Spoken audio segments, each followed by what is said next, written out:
جی ان کا نام عمیر احمد صدیقی ہے. ٹھیک یہ پاکستان سے کچھ عرصہ پہلے آئے ہیں ٹھیک ہے. اور یہ تبلیغی جماعت کے ایک سرگرم نہ صرف رکن تھے بلکہ ایک کچھ حلقے کے امیر بھی تھے. ٹھیک. مزید تفصیل یہ خود بتائیں گے. تو سب سے پہلے آپ اپنے بارے میں بتائیے کہ آپ کا تعلق کون سے شہر سے ہے پاکستان میں؟ پاکستان سے میں کراچی سے میرا تعلق ہے. اچھا. کتنے بہن بھائی ہیں آپ؟ ہم لوگ 9 بھائی اور 2 بہنیں ہیں. اچھا ماشاءاللہ. اور کافی بڑی ہماری ماشاءاللہ فیملی ہے. یہ بتائیے کہ احمدی ہونے سے پہلے آپ کا کس مسلک سے تعلق تھا؟ ہمارا بیسکلی شروع سے جو ہے وہ تبلیغی جماعت سے ہم لوگ وابستہ رہے. اور جو تبلیغی جماعت سے وابستہ رہے ہیں ان کو وہ جانتے ہیں کہ یعنی ہمارے گھر میں عورتوں کی جماعت آتی تھی. تو اس سے ان کو انداز ہو جائے گا کہ ہمارا گھر کس طرح کا ہوگا کہ پورے علاقے میں وہ ایک گھر ہوتا ہے جہاں عورتوں کی جماعت ہے. اچھا. تو ہمارے گھر میں عورتوں کی جماعت آتی تھی اور یہ کہ ہمارا پوری فیملی تبلیغ میں لگی ہوئی تھی. میرے 4 مہینے لگے اور میں 4-5 میرے چلے لگے. مہینہ مکی مسجد لگائے. اور جو تبلیغی جماعت کے لوگ ہیں وہ اچھی طرح جانتے ہیں میں کراچی مکی مسجد کی روزانہ کی جماعت میں تھا. اچھا. جو روزانہ 8 گھنٹے دیتے ہیں.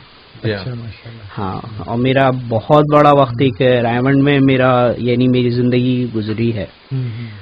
اور اب تو آپ کی داڑھی چھوٹی ہے، اس وقت لمبی ہوگی کافی. جی میں نے کبھی شلوار کرتے کے علاوہ کچھ نہیں پہنا تھا. شلوار کرتا امامہ اور میری داڑھی ہوا کرتی تھی. اچھا. داڑھی تو بھی ہے لیکن ذرا مختصر ہے. جی. اچھا.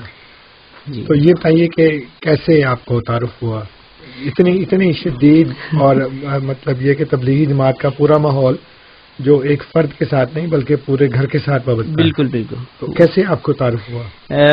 میرے بڑے بھائی امریکہ میں ہیں تو ان کو یعنی سنا کہ ہم نے کہ وہ احمدیت کی طرف مائل ہو رہے ہیں. تو میرا ایک مجھ سے بڑا بھائی ختم نبوت میں رہا ہے، مولانا یوسف لدھیانوی صاحب کا بیعت رہا ہے. میں بھی ان سے وابستہ رہا ہوں کافی عرصہ. تو اس نے بہت مخالفت کی اور یعنی وہ اس حد تک چلا گیا تھا کہ ہماری گلی سے کوئی احمدی گزر نہیں سکتا تھا. اس نے 2-4 کو پکڑ کے مارا تھا. اور وہاں ایک ہاسپٹل تھا نور ہاسپٹل، اس پہ جا کے پتھراؤ کرتا تھا. آپ کے بھائی؟ میرا بڑا بھائی کراچی میں نور کے علاقے. جی. تو اس کا نام رضوان تھا.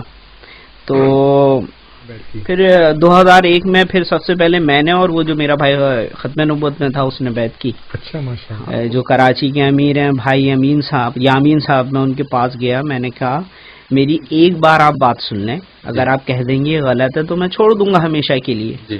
لیکن انہوں نے سر نیچے کیا اور کہا کہ یہ تو جاسوس ہے ہم میں. ہاں. تو پھر وہ یعنی انہوں نے مجھے 1-2 بار گن پوائنٹ پہ بھی اٹھایا ہو گئے. اور ہمارے ہاں جو سب سے بڑی پرابلم آئی وہ یہ ہوئی کہ میرے جو بہنوئی ہیں وہ مولانا قاسم نانوتوی کے پڑپوتے ہیں. ٹھیک ہے.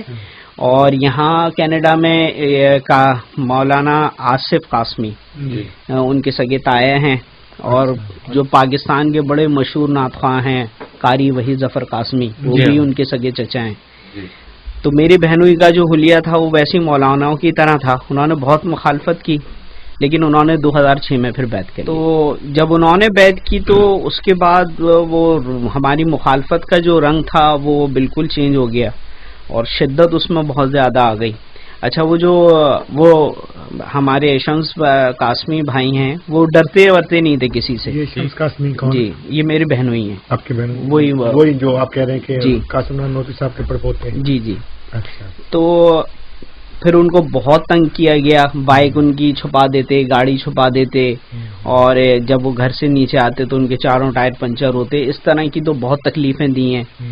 اور ختم نبوت والوں کی طرف سے ان پہ فتوے جاری ہوئے، اخباروں میں ان کا نام آیا. کیونکہ ہم احمدیت کنورٹ ہوئے تھے تو نظروں میں آئے ہوئے تھے. تو 2012 میں پھر انہوں نے ہم پہ بڑا زبردست اٹیک کیا جس میں میرا چھوٹا بھائی شہید ہو گیا. اس کی 20 دن ہوئے تھے شادی کو اور اس کے ہارٹ پہ گولی لگی تھی. اور یہ جو شمس بھائی ہیں میری بہنوئی ان کے سر کا وہ نشانہ لے رہے تھے لیکن اس چکر میں پھر ان کو سر کے علاوہ دوسری جگہ 15 گولیاں لگی ہیں. تو اس کے بعد وہ 3 مہینہ آغا خان اور 1 سال پھر وہ ربوہ میں جی ایڈمٹ رہے. ہم سری لنکا آ گئے. 2 سال ہم نے سری لنکا میں بڑے سخت گزارے. ہمارے گھر فیملی سے تقریباً 34 افراد نے بیعت کی ہے. 34 افراد. اچھا ماشاء اللہ. ہاں، اور جن میں وہ مولانا قاسم نانوتوی کے پڑپوتے ہیں.